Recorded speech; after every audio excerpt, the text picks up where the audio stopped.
ওম নমঃ শিবায়। ওম নমঃ শিবায়। তো আগামী দিন অষ্টমী স্নান, তার উপলক্ষে কল্যাণী গঙ্গাঘাটে দারুণ মেলার আয়োজন করা হয়েছে।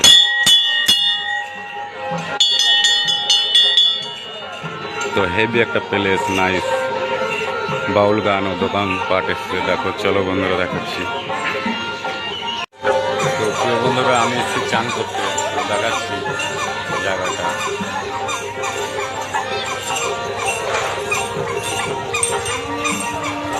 দারুণ। কালকে অষ্টমী স্নান, তার উপলক্ষে কল্যাণী গঙ্গার ঘাটে মেলার আয়োজন। এখানে বাউল গান হবে, এখানে বাউল গান হবে। এই সামনে বাউল গান আছে, দোকান আছে, এগুলো সব দোকানপাট। আর এটা বড় হরিচাঁদ মন্দির। এই যে ঘাট, ওইদিকেও বাউল গানের আখড়া আছে। দারুণ প্লেস, নাইস একটা জায়গা হচ্ছে ঘাট। ওই পাশে আরেকটা ঘাট আছে।